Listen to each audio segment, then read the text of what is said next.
Okay, let's go ahead and get this thing started. Good evening, everyone. I'm Dr. Freedom, and tonight is a most joyous night, for we have discovered that for the first time in almost 50 years, matter of fact, I believe it's going to be the actual 50-year on the date it first aired, wasn't it? They said? I think so. Yeah, they're going to be airing on BBC America, Power of the Daleks. Unfortunately, it's not recovered, but it is going to be animated. And the animation looks rather not too bad, compared to some fan animations I've seen on it. It's pretty damn good. But I want to get your guys' opinion on this great event. So let's pass it around real quick. Let's start with Callan, who might just have a flashback or when he saw it originally on television. You mean the seizure? Well, hopefully a seizure if I remember.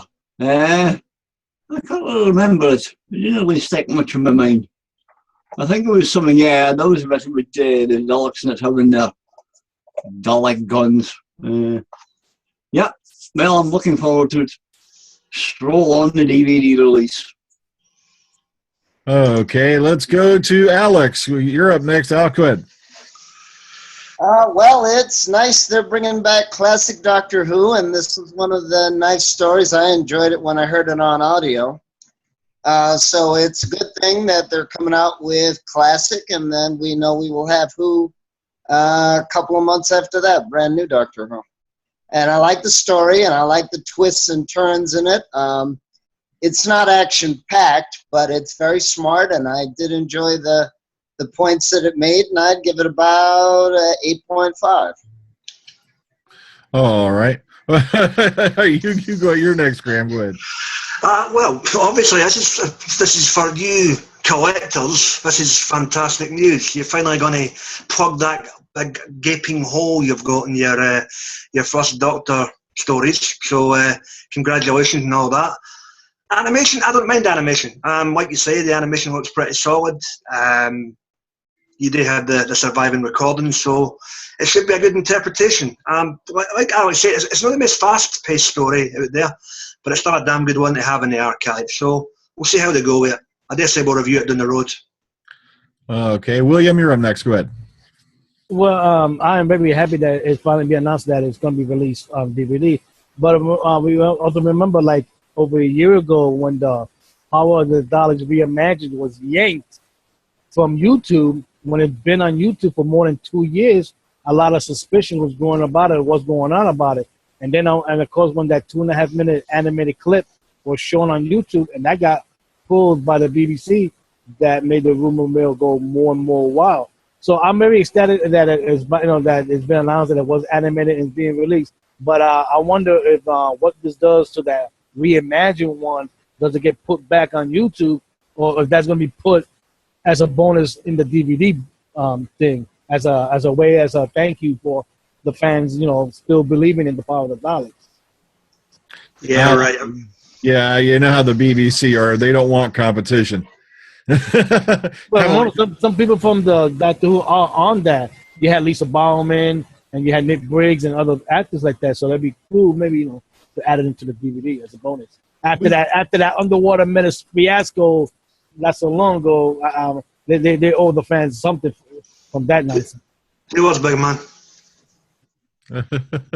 Money, money, money, money. Okay, you up next, Susan. I feel my hand reaching for. I'm really excited. I'm really super excited about this. I have only 1 or 2 Second Doctor serials in my collection, and to hear that this is happening, this is really exciting. And I checked the animation that was just on YouTube, released by the BBC, and it looks like they nailed Polly and they nailed the Second Doctor, which was important because the rendering of those faces, that was what was seemingly missing, and was making me not feel comfortable about it. But now I see it, and the fact that they've got Ben grumpy, Polly explosively wonderful, and the Second Doctor with all of the character of his face. I mean, Patrick Troughton's face has got so much character you know, it could be a character in its own right. Anyway, that's just what I got. All righty, moving on to Philip. Go ahead. Well, I am super happy about this revelation. It's good that they've honoured it on Patrick Troughton's original Doctor time, and as Sue said, the animation looks fantastic. And yes, it's in black and white, but that to evoke the time of the period. And I'm so looking forward to having this in my hands as and when November comes around. Okay, up next, go ahead, Beef. Yes, I'm pleased. The animation, as we've had with previous ones, it looks nice. It looks atmospheric. I like the black and white. Yes, it's in keeping with what you would expect to do if you actually had the episode. So, from that point of view, I'm good. I would have liked it if they had done a BBC airing of it. Nothing has yet been announced, but BBC America have got that. So I'm a bit jealous on that front. I want to see what they do with extras on the DVD. We may get around to that in a minute. They're doing a BFI screening, which we'll talk about in a minute. But I mean, they've obviously been setting on this for a while to time the release. I do wonder whether this is also a little bit of a, like Will says, a bit of a make-up and a bit of a filler as well, because there's this long gap that we're all going through at the moment. Hopefully it's going to be something for the future that they might give them the impetus to do some more. But overall, I'm pleased, but I also have reservations as well. Yeah. Oh, we're still with us, Texas Tim? Okay, he may have stepped out. We'll get back to him when he comes back in. Plus this is just such a key episode. This was Troughton's first appearance as the Doctor after having gone through quote unquote a renewal. This was long before the word regeneration even popped into the whole thing. Oh, there he is. All right, what's your take on this, Texas Tim? It's walking good news. I always say that you can never have too much animated Doctor Who. I would love to see more animated Doctor Who, and I think this is just something they should have done a few years ago, because I don't know what they were waiting for. They've been animating missing episodes since 2006, and then they kind of stopped doing that because it got a bit costly, and then they got really, really greedy in 2013 and started throwing out discs with no extras on them, just to cash in on what they see as suckers. And so this is a step in the right direction. Hopefully it's the first of many that they will do as animated, because these episodes aren't going to come back at this point. We've already got what we got, and there's nothing wrong with having a few animated ones. That's my take. Yeah, I agree with you. I think they should, if this does well, I think they should investigate doing, a lot of these other missing episodes just so we can fill that missing gap in, get these things back out there, because there's a lot of other great stories that are still missing out there, especially from the Hartnell era as well. Marco Polo. Yeah, Marco Polo, amongst others. But let's stick with this one for now. So, all right, so far we've heard there's going to be a BFI screening. It's going to premiere It's going to be out on the 12th on BBC America. Then they're going to stream it the following day, if I make it available to be streamed. I don't know. What's anyone's take on some of that? I think it's being streamed at that BBC store, the one I couldn't find or get into. That's for the British or the UK people to see it on. I'm not sure if it's free or not, but I mean, I wouldn't be surprised, Tim, if they didn't show it over Christmas or something. Once all the once the initial hoo-ha, yeah, I wouldn't be surprised if they didn't show it on BBC Two or maybe even BBC One or something, because there's not any really Doctor Who until Christmas and then until next year. So, yeah. Anyone else? I think BFI screenings might be really great.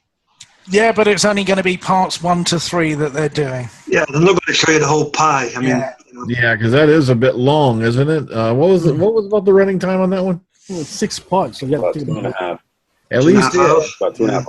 About 2 hours, 2.5 hours. Because that's back in the days when we had the long stories. Remember those? Oh, like you. I'm sorry. It is very good, though. I've listened to the audio version several times, and it's a very good story. I wonder how long it took them to do the animation of the 6th part, because it's not an easy thing to do. They must have been doing this for months and months. Not to mention, well, when those animations first started popping up online, it's like, you're just really scared at this point to get your hopes up. You're like, Right. everybody's on me like, why aren't you reporting on this? Because I don't want to be that guy who goes, yay, they're coming out with it again. No, they're not. Mm-hmm. But it's sort of like an open secret, really. It's all like, guess what they're going to tell us? It's one of the ones. Look, folks, it's 2016. It's the 21st century. And today, 98% of what you see on the net is utter bunkum. If you get that 2% like we've got tonight, fantastic. Sign the bugles, blow the trumpets, and go have a beer. That's why, I was saying, there's every reason to be skeptical that this was even real because of the way to entertain and BBC Worldwide has behaved the past few years. And the idea that they were going to put out a completely animated story at this day and age, it was a bit hard to swallow. So maybe I'm glad it's true. Maybe that's why Underworld Menace got a bit of a shoddy deal, because they were spending too much money sorting out Power of the Daleks. To be fair, I think what's happened here is they've saw an opportunity, because the company who's done this apparently done one of the Dad's Army episodes not too long ago. Yeah.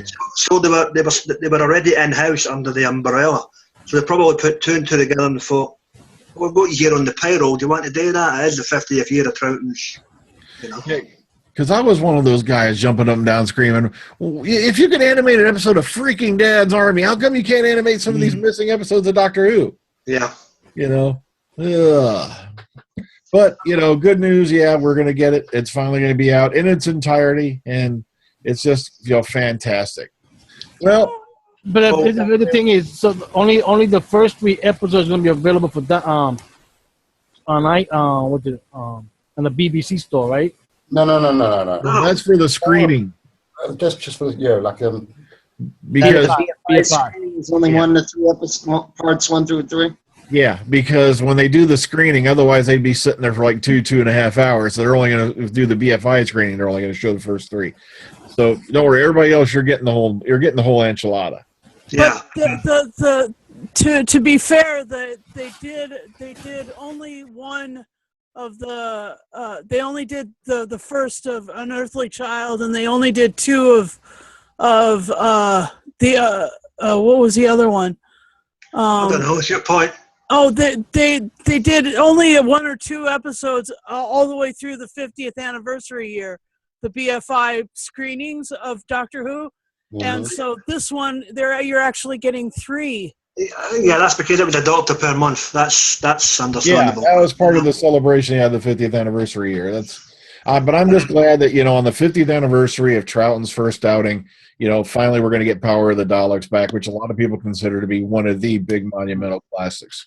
You know what would be funny? At the end of the DVD, you get the coming soon bit. It'll be like coming soon, Marco Polo or something else for that matter. That'd be fun to see. Don't be greedy, Phil. Take what you can get. It's too entertaining. Remember, they got to find out how much money they make from the downloads and the DVD sales. Yeah. So who knows? Maybe if they make enough cash off of this, we're going to see some more classic, missing episodes brought back. Yeah, that's my hope. It's long overdue, and they've had the capacity to do it, really. So it's sort of it's about bloody time. Well, but you know what the question is going to be? What they're going to do? If they say they're going to do after this sells well, and they're going to do another one, what they're going to do? Are they going to animate stuff that they already released on DVD that only had telesnaps, or they're going to do new stories? I think they'll go for the ones that haven't got none. This is something they should have started doing in the last decade, though. Before they ran out of proper full releases, they could have kind of threaded these in through the release dates. It would have stretched out the career of the DVD range instead of just ending it in 2012 and when they didn't have anything else to release. Well, they could have been doing it for years. This could be a restart then for that kind of situation. Well, I just say, if it is a restart, skip what you do, but don't get your bloody hopes up. It's too entertaining. I think at the end of the day, it's going to have a lot to do with how much the new generate, how much money they make, and no spoilers. It does cost money to make those things, so they're going to get something back. So yeah. Well, no, I mean, with all due respect, could it have been a partial delay because they had to pay the estate of who? No. Terry Nation. Well, that's already that's automatic because when they start doing it, everybody paid them. They had already paid them up. Everybody had to pay them. Terry Nation estate gets paid every frickin' year as it is. They can go hang, man. They wouldn't I have know the had it, bastard's been dead how many years, and he's still butt raping Raymond but Cusick. they released all the other Dalek stories without having to pay Yeah, them. that's what I mean. You know, so I don't think he gets anything a bump from it just because it has a Dalek in it. Not sure on that one. Well, as I say, that sits down come November, and there's what, 91, 89 left, however many. Get to work, assholes. Yeah, 87. and I'm sure the extras will be fantastic. Onward. Yeah, because they. Oh, God, the extras, let's not even go there. Oh, man. Well, that's going to be like. If there are any. Yeah, if there are any. Well, they gotta put something after that last fiasco. Well, you would have said that about Webb and Enemy. We get shit. What? Yeah, I know. But I'm just glad that at least Donica Wills was still around. As part of the main cast of Celebration. Yeah. Because she was dropping hints on this earlier today, and you can tell she's all excited. So it's just great to see this happen. I mean, we also have new Doctor. All right, hang on a second. Let's go one at a time here. Callan, then Alex. I'm saying that means there's a good chance there will be a comedy by Annika and someone else as well, probably. Well, better be. Okay, Alex, go ahead. Oh, sorry about that. No, I was going to say at least we have new Doctor Who as well. It's not like 20 years ago where all we had was books, audios, and classic Doctor Who. I mean, we have, as someone else in the group has said, this is the best decade to get the most Doctor Who that you want. It's been a great era to be a Whovian. Yeah. It has been. Well, That's folks, no Tom Ellis. yeah, maybe that's Ian Levine calling up. There's somebody making an order already. It's Philip Morris. He's pissed that somebody's knocked his paycheck. Well, guys, I want to keep this one short and sweet. So, behind Fast Myself and everybody here, it's a great night. So, everybody take care. Catch up. We have got our Oh, Father, you love him.